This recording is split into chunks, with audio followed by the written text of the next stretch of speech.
बिल्कुल देखिए, और आपको बताऊं ये बहुत बड़ा हमला है, क्योंकि ये किसी ने सोचा भी नहीं होगा। सिर्फ भारतीय खुफिया एजेंसियां वो लगातार कई सालों से मॉनिटर कर रही थी, और अगर जिस तरह से अब खुद पाकिस्तान ने स्वीकारा है, जैसे मोहम्मद का सबसे बड़ा जो ठिकाना है वो बहावलपुर में मस्जिद सुभान अल्लाह है, जहां से जो आतंकी मसूद अजहर अपने जो आतंकी है, जो स्लीपर सेल का नेटवर्क है, उनको तकरीरें देता था।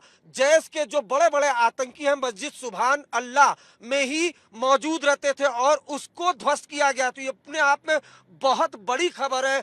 श्वेता देखिए, ये एक इमेज भी है, हम आपको दिखाने की कोशिश करते हैं। ये आज तक पर एक्सक्लूसिव है। ये वो सैटेलाइट इमेज है जो कुछ दिन पहले आज तक ने इसका खुलासा भी किया था। मैं और मेरे सहयोगी अंकित कुमार कुछ देर बाद हम उस ठिकाने का विजुअल भी आपको दिखाएंगे, मस्जिद सुभान अल्लाह। तो ये अपने आप में बहुत बड़ी खबर है, क्योंकि अब तक ये सिर्फ कल्पना की जाती थी। भारत लाचार रहता था, क्योंकि पाकिस्तान के बहावलपुर में ये जो मस्जिद सुभान अल्लाह है, जो आतंकी मसूद अजहर का ठिकाना है, और वहीं से जो भारत की संसद पर हमले की साजिश रची गई थी, मस्जिद सुभान अल्लाह वो जगह है। तो ये अपने आप में बहुत बड़ा बदला है। न सिर्फ बदला लिया गया है 22 अप्रैल का ऑपरेशन सिंदूर के तहत, बल्कि बीते कई जो हमले भारत में हुए थे उसका भी एक तरीके से कहे बदला लिया गया तो बड़ी बात नहीं होगी। अपने आप में बहुत बड़ी खबर है, क्योंकि 22 अप्रैल को लश्कर के आतंकी आए थे,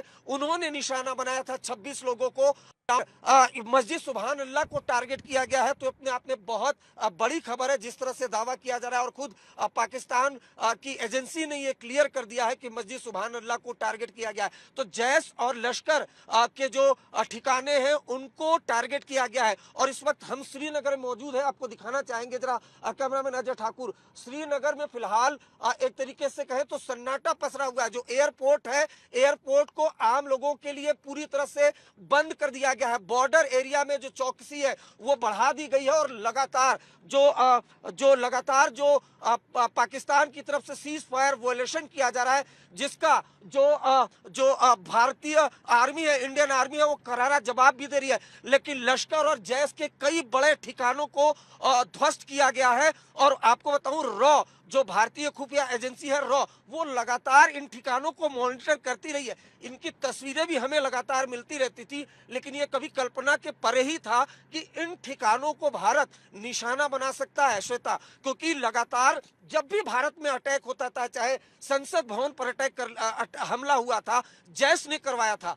जैश का हेडक्वार्टर भी भारतीय एजेंसियों को मालूम था, भारत की सरकार को मालूम था, लेकिन वहां पर निशाना बनाया जाए तो कैसे बनाया जाए, ये सिर्फ एजेंसियां सोचती रहती थी, और सालों से सोच रही थी। क्योंकि ये तमाम वो लोकेशन है जो आइडेंटिफाई थे। मुजफ्फराबाद की बात कर ली जाए तो वो जो लोकेशन है वो आइडेंटिफाई थे, और उनके विजुअल्स भी हमें एजेंसियों के जरिए मिलते थे। मस्जिद सुभान अल्लाह बहावलपुर में जैश के ठिकाने के बारे में शायद ही भारतीय एजेंसियों का कोई अधिकारी हो जिसको नहीं मालूम हो, जिनके पास वो तस्वीरें नहीं हो, जिनके पास वो विजुअल्स नहीं हो। लेकिन कभी ये कल्पना नहीं की थी कि किसी ने कि कोई जैश और लश्कर के ठिकानों को निशाना बना पाएगा। तो कुल मिलाकर 9 आतंकी ठिकानों को निशाना बनाया गया है। और जैसा प्रधानमंत्री ने कहा भी था कि सिर्फ आतंकियों को और आतंकियों की जमीन को, आतंकियों के ठिकानों को निशाना बनाया जाएगा, तो वही किया गया है। और एलओसी पर कोई जो रूल है उस रूल का उल्लंघन भी नहीं किया गया है।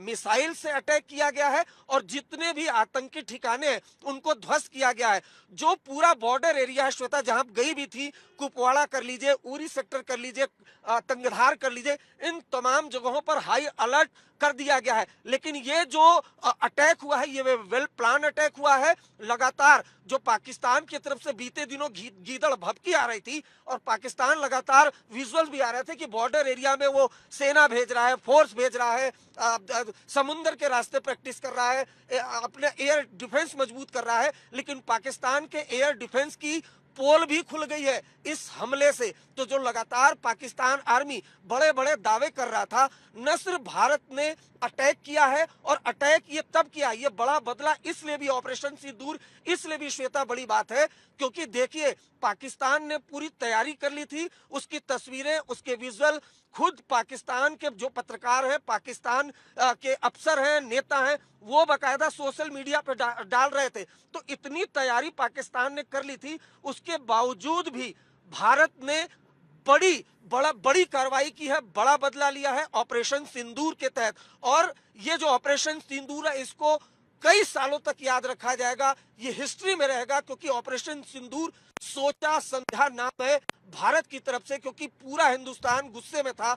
जिस तरीके वो तस्वीरें कोई नहीं भूल सकता श्वेता, हम आप पूरा देश नहीं भूल सकता, जिसमें एक महिला बकायदा बैठी हुई है उस बैरसन घाटी में, और उसके पति की लाश पड़ी हुई थी। तो जाहिर सी बात है, भारत सरकार बेहद संवेदनशील है, आर्मी हमारी सेना बेहद संवेदनशील है, इसलिए नाम ऑपरेशन सिंदूर रखा गया। उसके बाद न सिर्फ लश्कर के ठिकानों को निशाना बनाया गया, बल्कि जैश के ठिकाने को भी निशाना बनाया गया है। तो ये अपने आप में बहुत बड़ी खबर है, क्योंकि अब खुद जो पाकिस्तान की एजेंसी है, उसने ये माना है कि बहावलपुर में मस्जिद सुभान को टारगेट किया गया और उसको उड़ाया गया है। तो एक के बाद एक न सिर्फ लश्कर, और जो पीओके का मुजफ्फराबाद है, मुजफ्फराबाद की बात कर ले तो हमें भी लगातार एजेंसियों के जरिए जानकारी मिलती थी, मुजफ्फराबाद में आए दिन मीटिंग होती थी। पाकिस्तान की खुफिया एजेंसी, पाकिस्तान की आर्मी और लश्कर के जो आतंकी थे, वो बकायदा मीटिंग करते थे, बड़े बड़े अधिकारी। तो देखिए किस तरीके से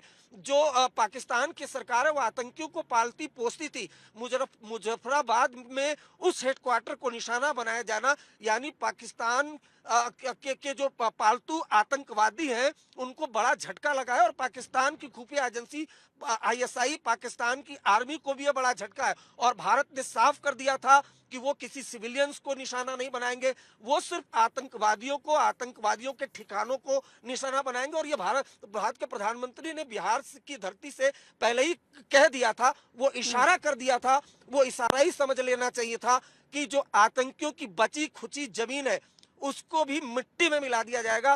तो बिल्कुल उसको मिट्टी में मिला दिया जाएगा।